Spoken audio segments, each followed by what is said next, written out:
We shared a password. Then I read the wrong chat. We had this stupid ritual with passwords. It started on a road trip when the motel Wi-Fi kept asking us to log into everything we owned, and by the third, forgot password page, Ava had sighed and said, "Let's stop being heroic. Same root, different ending." We chose a word that meant nothing to anyone but us, an inside joke about a song that had gotten stuck in our heads the first week we met. Add a couple digits, swap a letter, done. It felt intimate and lazy in the way long love is intimate and lazy. It felt safe. It was not. The night the wrong chat opened, I was at my desk in the spare bedroom we called the studio, even though no art ever happened there. I've been exporting a video for a client, one of those soulless sizzle reels that makes a law firm look like a spaceship, when my browser popped a little cheerful message. Sign in to keep watching. The streaming service had burped me out. I typed the root word and the digits and the letter we always exchanged, our little secret handshake across the internet. "Welcome back, Ava," the screen said. It wasn't the streaming service. It was her email.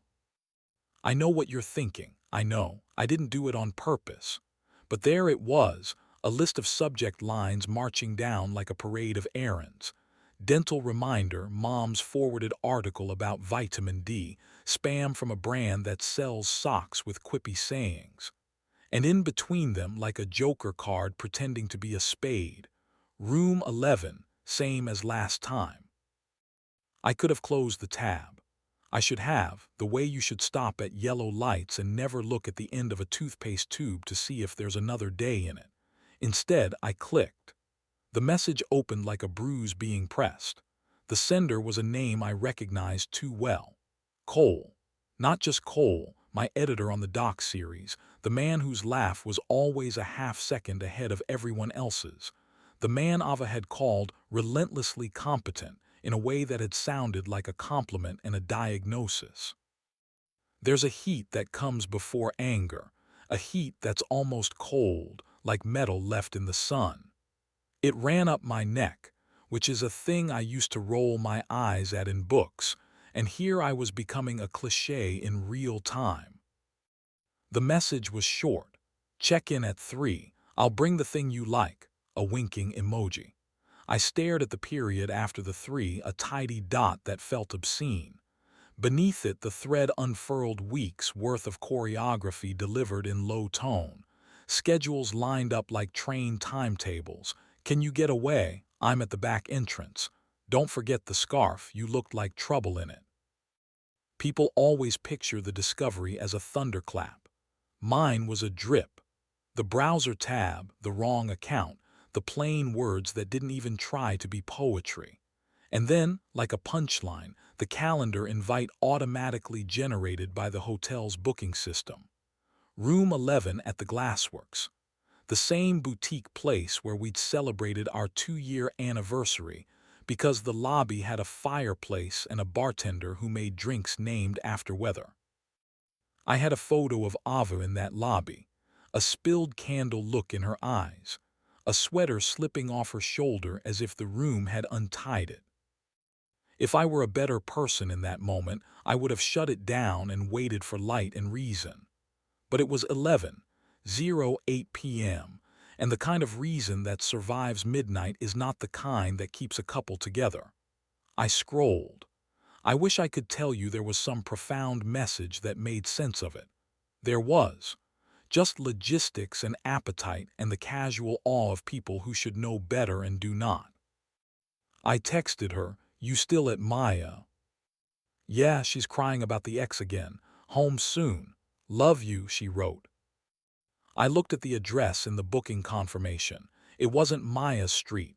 I remembered the Glassworks has a back alley entrance for privacy, which is a word rich people use when they mean consequence buffer. The check-in time said 3 p.m., the checkout was noon. The date was tomorrow. No, today, technically. Midnight's stupid trick. I pivoted between plans like a thief choosing a window. There was the plan where I confronted her now and blew the roof off our life. There was the plan where I did nothing and let the fire chew quietly through the walls because I was afraid of the cold. And there was the plan I made because I am a coward and a cameraman. I would go there with evidence in my pocket and dignity in my shoes. I would see with my own eyes, and then decide whether I was a man who knocks or a man who leaves. The glassworks was designed to look like it had always been there, even though everybody knew a developer had bought an old factory and filled it with leather chairs and curated playlists. The text on the wall behind the check-in desk said, "Let the city invent you." I wanted to scratch out the verb and write unmake in its place. I didn't check in. I sat in the cafe across the street where the barista wrote people's names on cups in chalk like we were all temporary, and that was the fun of it. I positioned myself in a corner with a view of the alley like a detective who has read too many scripts. I half hoped I'd be wrong and fully hoped I wouldn't have to be brave. At 2:57, Cole came around the corner in a cap and the sunglasses men wear when they want to look famous to themselves. He carried a paper bag like someone's uncle on their way to a barbecue. At 3:06, Ava arrived in that green coat I always said made her look like she'd stepped out of an old movie. She paused to check her phone. She smiled the way she smiles when she's about to do something 2 steps faster than everyone else. They didn't kiss. They didn't do anything that could be clipped out of my day and sent to a lawyer. They disappeared inside the alley door like a magic trick. We weren't invited to applaud. I thought about barging in. Picture me, noble in the least noble way, righteously ruining 3 lives with a speech about passwords and respect. Instead, I texted someone else. Her name was Sloane. We met exactly twice at rap parties and once in the stairwell when the elevator made its little insulted sound and quit. She was Cole's not-quite wife. They had a mortgage and a dog and separate calendars but shared furniture.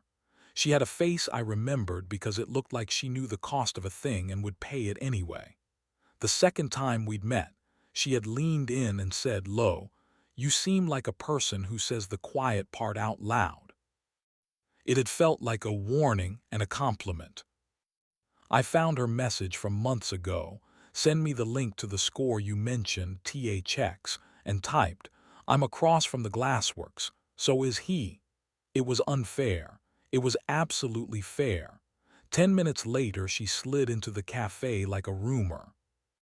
We didn't hug. We didn't pretend we were catching up. Her hair was pulled back in the emergency version of itself. She didn't ask if I was sure. She set her phone on the table face down like a gun in a movie and said, "What do you want to do?" I had thought I wanted to hurt someone, but with her there, what I wanted was to be seen by someone who understood the geometry of this moment. "Not revenge," I said. "I don't think I have the right to be the hero of this story. I just can't keep pretending the map is the territory. Do you know what I mean?" She nodded so emphatically we both almost laughed. "I made the map," she said. "I wrote the little legend in the corner. I'm the one who says things like 'we're good' at dinner. I'm so tired of being good." We sat with the kind of silence that isn't just absence but a shape you could live inside if you had to. Eventually, she stood. "Okay," she said.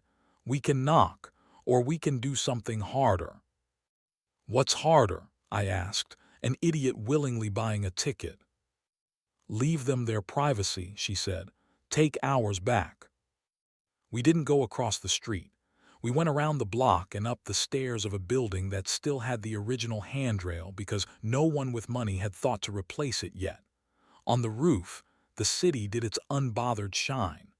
Sloane walked to the edge and let the cold make a decision about her cheeks. "I don't want to be a spectacle," she said. "I want to be a myth I tell myself later, about the day I didn't break something I could have." "You called me because you wanted a witness," I said softly, realizing it was true for me too. "Maybe I called you because I wanted to meet the other person who knew the password," she said. Her mouth tilted. It wasn't cruel, it was accurate. We stood too close because it was freezing and the rooftop heater was broken. There's a way to stand with a stranger that feels like both mercy and dare, shoulders angled, breath visible, hands in pockets like you're hosting them the way a good bartender hosts a story. Sloane brushed her hand against mine, a spark under a winter glove. She looked right at me.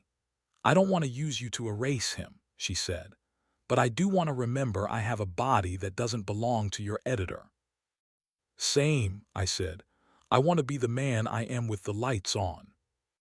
It wasn't a kiss you put in a trailer. It didn't announce itself with violins. It began exactly when our mouths reached for the other without permission from our better angels. Warmth, and a sweetness that didn't apologize for its timing. She tasted like coffee and a resolve that had to be renewed every 5 seconds. My hand found the line of her jaw the way a sentence finds its own punctuation.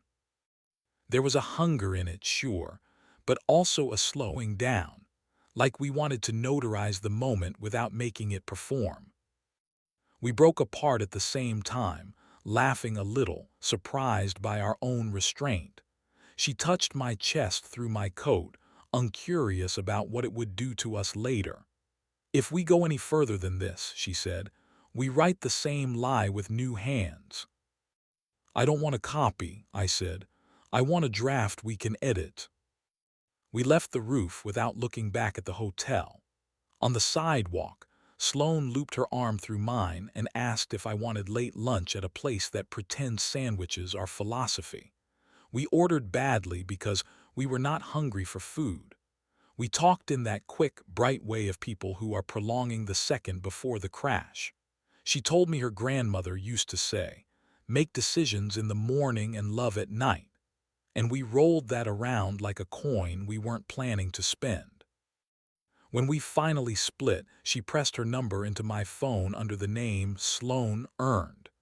She kissed my cheek like punctuation. "Don't call me from the lobby," she said. "Call me from somewhere with ugly lighting and a table we can cry on." At home, the apartment already knew. The air had that thinned-out feeling after a storm when you can see the dust on your own furniture too clearly.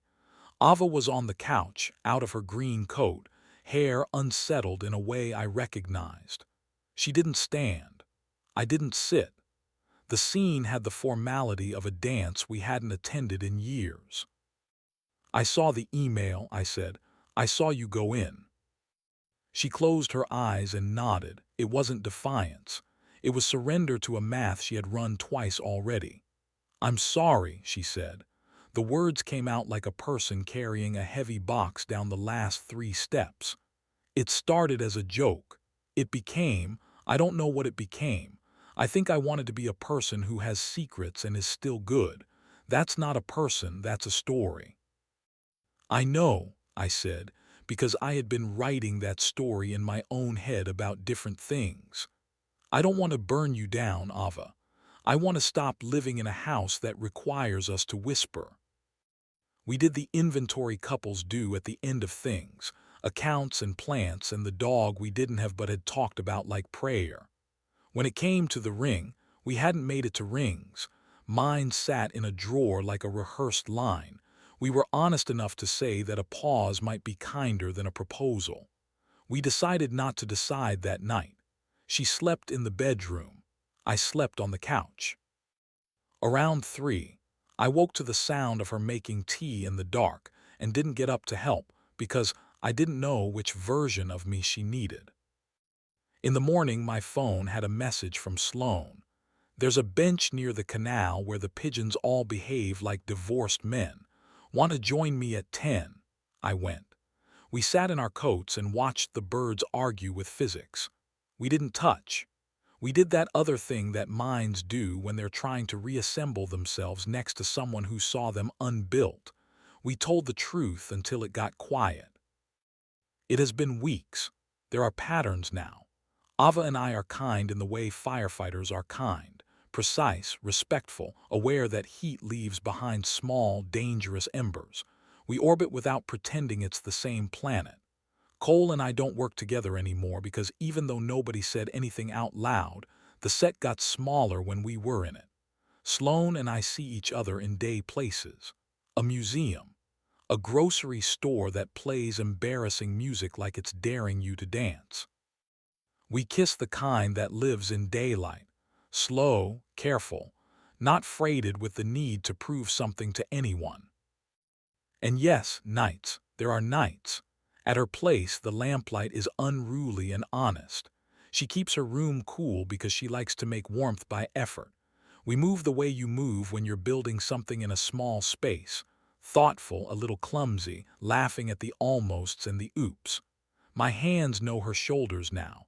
Her breath knows the part of my neck that unthreads me. We stop before we're a spectacle to ourselves.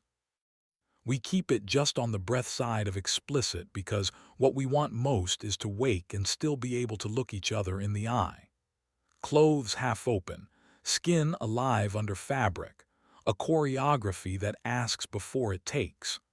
The kind of intimacy a camera wouldn't understand and a song would. Do I forgive Ava? Forgiveness is the wrong currency. We are paying each other in truth now, smaller denominations, frequent transactions. She sent me a playlist last night titled Maps, and the first track was the song with the root word we used for so many passwords. I wrote back, "Let's retire it." She agreed. We chose new words that belong to no one but whoever we become next. If you need a lesson, I can only offer you the obvious one we keep learning. A shared password feels like love until it's just laziness. Secrets feel like freedom until you have to live at the speed of them. The chat you shouldn't have read won't be poetry. It will be logistics, and maybe that's the most devastating part. How ordinary transgression looks when you strip it of lighting. The rest is this. I answer the doorbell camera she forgot about not to catch her, but to let myself be seen by myself. I shut her email tab. I keep mine open. I'm a man who makes pictures for a living and used to think the frame saved things. Now I think the frame is just where we agree to look. I'm learning to look where the light is worst and stay. Sometimes that's the alley door at the glassworks. Sometimes it's a bench by a canal where pigeons mind their own business badly. Sometimes it's the small country of a woman's collarbone at 10 in the morning. A place on the map I didn't draw but choose every day with both hands.